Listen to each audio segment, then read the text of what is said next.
Howdy, this is Lemmy with RevZilla TV, here to talk to you today about Rinehart exhaust for Harley Dyna and Softail.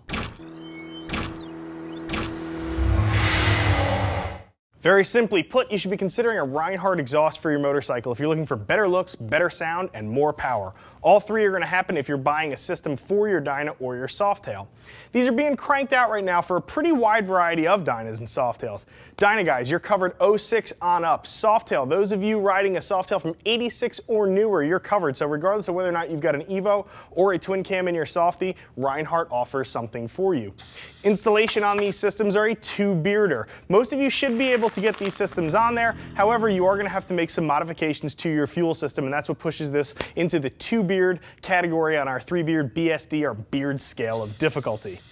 So getting right into the Rinehart exhaust, let's identify what it is that you're looking at. Over here to my left, your right, you're looking at a set of Rinehart 2x2s. This is a very basic shotgun style system. It's a very classic look. It's going to look on a wide variety of motorcycles. To my right, and also on the Dyna behind us, you can see here we have a 2x1 system. Get a listen to this thing.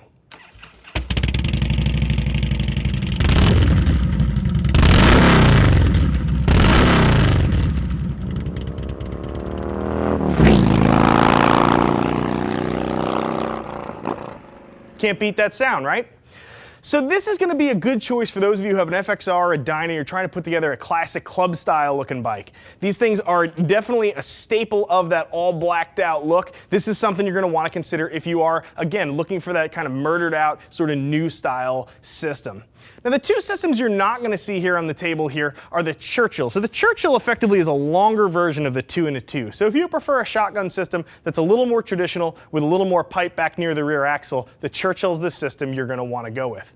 The least traditional system that Rinehart offers for the Dyna and the Softail is the crossback. Now the crossback system actually is named so because the pipes do cross over. So if you're looking for something that's not very standard, that does jump out, the crossback system may be the way to go. So in terms of history, Rinehart was started by a fellow named Gerald Rinehart. And Gerald was welding up exhaust systems for NASCAR cars. He was able to take that technology that he developed for headers on NASCAR vehicles, and he's able to apply a lot of those principles to our Harley motorcycles. What this means is he's making systems that make big power, and they're super duper sounding. So let's talk about the innards of these things. So we'll spin this puppy around and we'll talk about how Gerald is making power with our bikes. So the first thing you may notice about this is the diameter of these pipes. You can actually see there's 3 different diameter pipes here. This is a stepped system. That's what this is called. And what these steps do is actually allow the exhaust gas as it moves through the pipe to expand at each juncture. When the gases expand to fill that new space, they wind up moving a little faster. They pick up some speed. So at every one of these junctures, the exhaust gas is picking up velocity. When it picks up velocity, it's able to shoot out of the pipe a little bit quicker.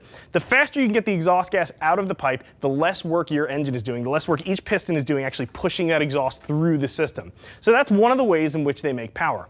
The other way Rinehart systems make power, and I think this is really a nifty feature, is if you look inside of each of the head pipes, you can see there's a little baffle welded in there. And what this is an anti-reversion louver. And I know that sounds super duper fancy, but effectively what an anti-reversion louver does, it keeps exhaust from traveling back up the pipe.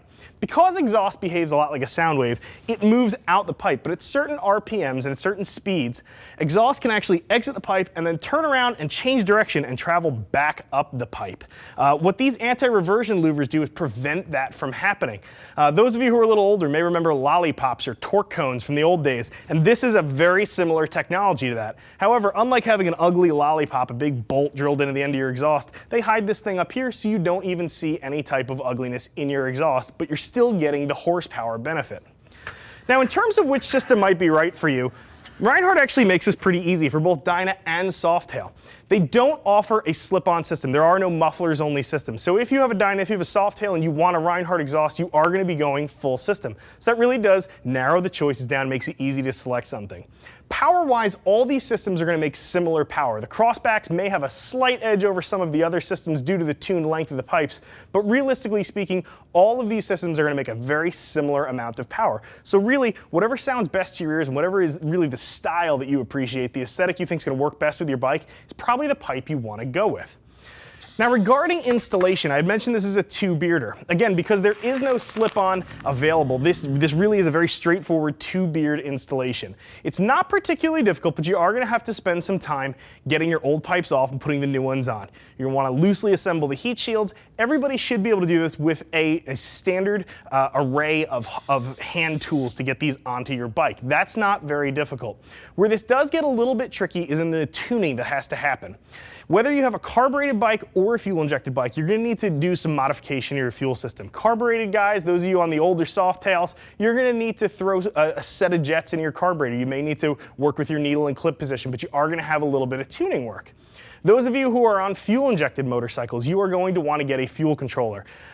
What bumps this into the two-beard category is, again, that little bit of time you're going to take both installing your fuel controller and sitting down really and dialing in all of the resultant maps that you're going to need in order to get this thing working well for your motorcycle. But this stuff's not difficult. It's not outside the bounds of most home mechanics. You should be able to get this done. If you have any worry about it, call a buddy over, bring it down to a local shop. Somebody should be able to help you out. It's a very common modification you have to make when doing an exhaust system.